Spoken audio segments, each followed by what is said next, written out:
UP के मुख्यमंत्री बंगाल में जाकर यूपी की कानून व्यवस्था का बखान कर रहे हैं, लेकिन क्या उनको पता है कि उत्तर प्रदेश में क्या चल रहा है? ये वीडियो देखिए। इस वीडियो में एक मंजीत नाम का लड़का एक मुस्लिम लड़की का हाथ पकड़ता है और उसको एक गली में ले जाकर उसको मारता है, हाथ मरोड़ता है, फिर लाते भी मारता है और दर्शक, वहां पर लोग खड़े हुए मूक दर्शक बनकर देखते रहते हैं। कोई उसको रोकता नहीं है।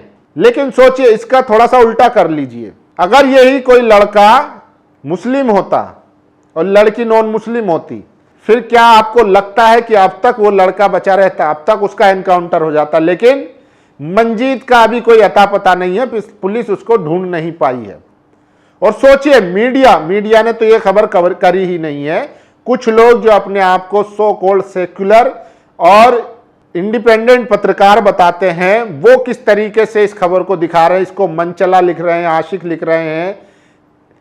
लेकिन अगर यही कोई मुस्लिम होता तो इसमें सारे एंगल आ जाते हैं, लव जिहाद का भी, ऑर्गेनाइज क्राइम का भी, और इसके लिंक भी मिल जाते हैं, इसको फंडिंग भी मिल जाती है हर तरीके से कि लव जिहाद में कैसे हिंदू महिलाओं को घसीटा जाता है।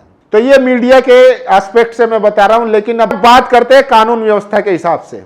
एक तरफ उत्तर प्रदेश के मुख्यमंत्री बंगाल में जाकर यूपी की कानून व्यवस्था का जिक्र करते हैं कि यहां पर अब कोई गुंडा नहीं है, यहां पर जितने भी गुंडे थे, माफिया थे, वो सब मिट्टी में मिल गए। तो फिर ये कौन है और इसका एनकाउंटर क्यों नहीं हुआ और अभी तक ये पकड़ा क्यों नहीं गया? क्या इसका भी एनकाउंटर होगा? सबसे बड़ा सवाल है।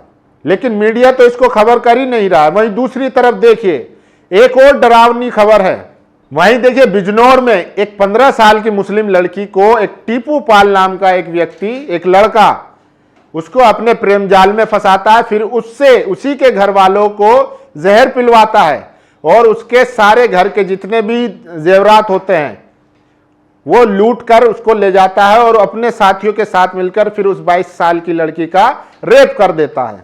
सोचिए, अभी तक उसकी गिरफ्तारी नहीं हुई है। तो ये कानून व्यवस्था है उत्तर प्रदेश में। वहीं अगर कोई आरोपी मुस्लिम होता तो अब तक एनकाउंटर हो गया होता। लेकिन शामली हो, बिजनौर हो, खुलेआम इस तरीके की गुंडागर्दी देखने को मिलती है।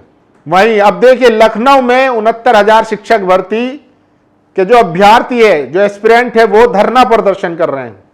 किस तरीके से उनको डिटेन कर ले जाया जा रहा है, यह भी सबसे बड़ा सवाल है। एक तरफ देखिए, यूपी के मुख्यमंत्री बंगाल में जाकर भी हिंदू मुस्लिम मस्जिद कब्रिस्तान कर रहे हैं, राम मंदिर कर रहे हैं। लेकिन यूपी में रोजगार, शिक्षा, स्वास्थ्य, इस पर बातचीत नहीं कर रहे, जबकि उत्तर प्रदेश में लोग इनके खिलाफ धरना प्रदर्शन दे रहे हैं।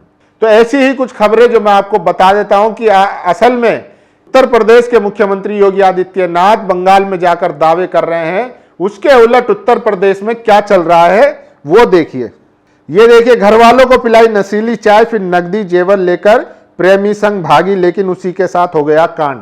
ये भारतीय मीडिया लिख रहा है। वहीं अगर यहां पर वाइसा वर्सा कर दीजिए, लड़की को नॉन मुस्लिम और लड़कों को मुस्लिम बना दीजिए, फिर किस तरीके से एंगल निकलेगा लव जिहाद का और ऑर्गेनाइज क्राइम का, वो भी आपको देखने को मिलेगा। देखिए, परिजनों को नशा देकर निकली किशोरी, प्रेमी ने 3 साथियों संग किया दुष्कर्म।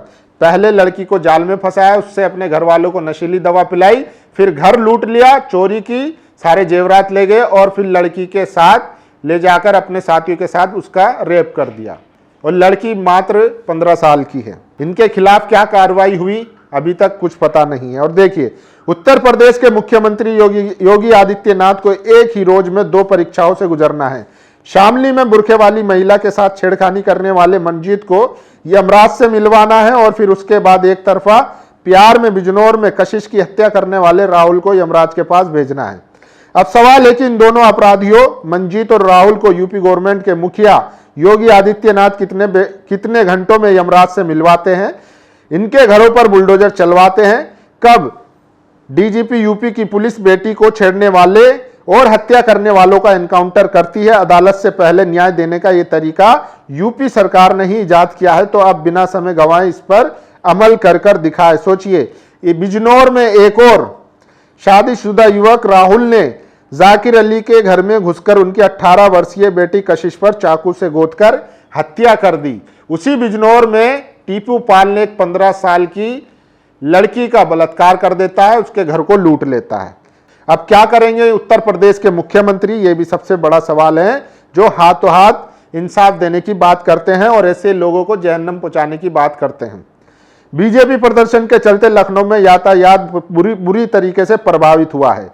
नारी शक्ति बिल जब से लोकसभा में पास नहीं हुआ है, तब से बीजेपी तमाम देश के शहरों में प्रदर्शन कर रही है। लखनऊ में पूरी तरीके से जाम लगा हुआ है, लेकिन इनके खिलाफ कोई एक्शन नहीं लिया जा रहा। वहीं देखिए 69,000 शिक्षक भर्ती जैसे ही धरना प्रदर्शन के लिए आए, उनको लाठी और डंडों से स्वागत किया गया और पुलिस उनका बड़ी ही उनको पकड़कर उठाकर ले गई। देखिए यूपी पुलिस युवाओं को पकड़ पकड़ कर नौकरी देती हुई, इतनी तेज गर्मी में तपती हुई धूप में घसीट घसीट कर नौकरी यूपी पुलिस ही दे सकती है।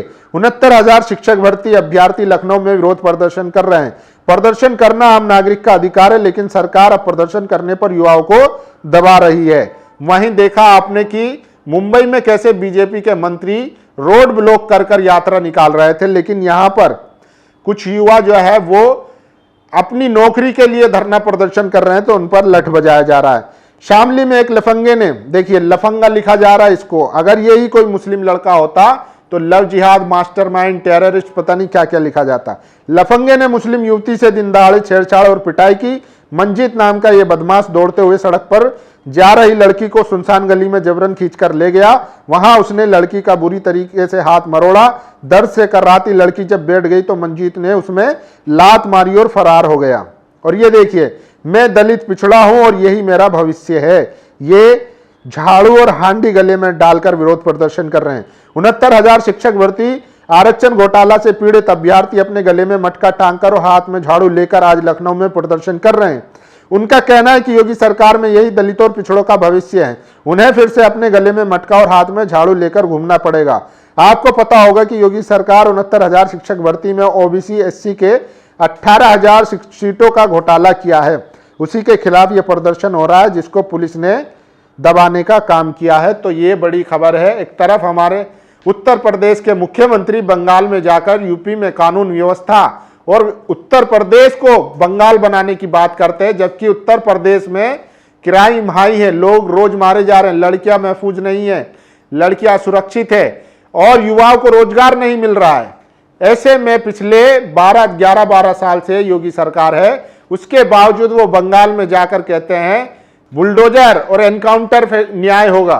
सोचिए, उत्तर प्रदेश में तो आप एक व्यक्ति को शिक्षा रोजगार नहीं दे पा रहे हैं और बंगाल में जाकर ऐसे ऐसे दावे कर रहे हैं।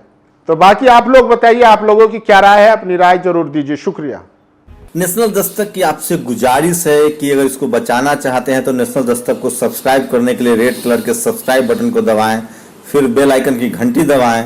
नेशनल दस्तक को बचाने के लिए बहुत जरूरी है कि हर खबर को शेयर करें, लाइक करें, कमेंट जरूर करें।